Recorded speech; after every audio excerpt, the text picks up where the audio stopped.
Bonjour à tous, bonjour à tous, bonjour à tous. Donc aujourd'hui, petite vidéo assez rapide. Donc on va calculer du arctan. Voilà, donc c'est un exercice qui paraît d'abord plus ou moins facile. Et après on se rend compte qu'au final le curé était caché sous le manteau. Donc faut faire gaffe. Voilà. Alors donc pour pouvoir faire cet exercice, on va d'abord appliquer un premier tangente sur arctan 2 plus arctan 5. Donc d'ailleurs je tiens à préciser, on commence à... Ici on va faire un calcul du coup d'arctangente. Voilà. Donc calcul d'arctan 2 plus arctan 5 plus arctan 8. Donc arctan 2 plus arctan 5. Et bien d'après la formule de Tréco de la tangente A plus B, vous avez ça qui va être égal à tangente A plus tangente B sur 1 moins tan A tan B. Et pas tan A bata. Voilà. Donc du coup ici on s'applique à faire le calcul. On a 2 plus 5 sur effectivement moins 9.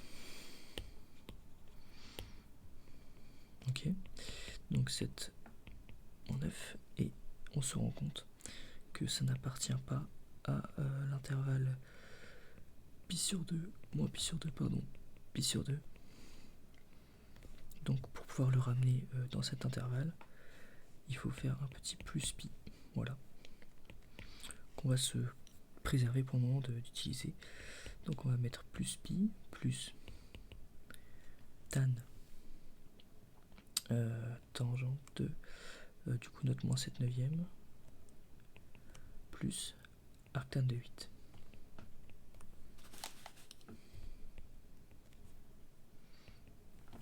Ce qui va être égal, bon bah on refait une fois le calcul, et ça va nous donner quelque chose de plus ou moins similaire quand même. On va tomber sur, qu'est-ce que je suis en train de raconter, on va se poser tranquillement, on va faire le calcul, on n'est pas non plus sous la manche en train de couler, donc on a le temps. Ça va nous donner moins 7 neuvième plus 72 neuvième sur 1 plus, donc parce qu'on a moins 7 neuvième fois 8. Ok. Et ben ça, figurez-vous que ça donne 65 neuvième sur 65 neuvième, qui est évidemment égal à 1. Donc on a pi plus tan de pi sur 4. On va poser peut-être que c'est égal à, par exemple, à ici, que ce serait égal à A. Et donc tangente de pi sur 4. Et là, on se dit, ok, tangente de pi sur 4, comment c'est possible qu'il passe au. Qu'est-ce qui se passe? Et ben, si on réfléchit bien, sinus de pi sur 4 sur cosinus de pi sur 4. Donc, on va essayer de faire un cercle. Voilà, allez, on va refaire un cercle. Tac.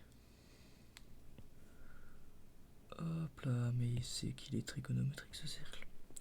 Bon, bref. Donc, pi sur 4, vous êtes ici à 90 degrés. 90 degrés. Faut le dire vite. Et bon, faut bien voir que c'est pas un cercle, mais vous êtes ici, tac tac, où la valeur est similaire, racine de 2 sur 2, racine de 2 sur 2. Là.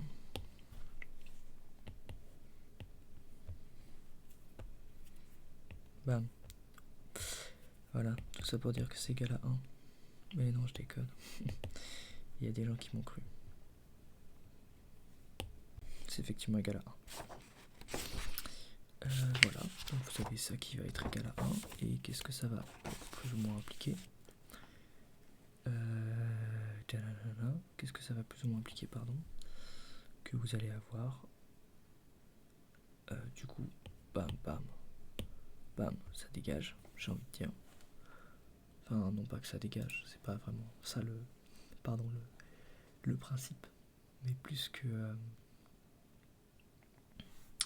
vous avez donc pi plus votre arctan de 7 moins 9 plus arctan de 8.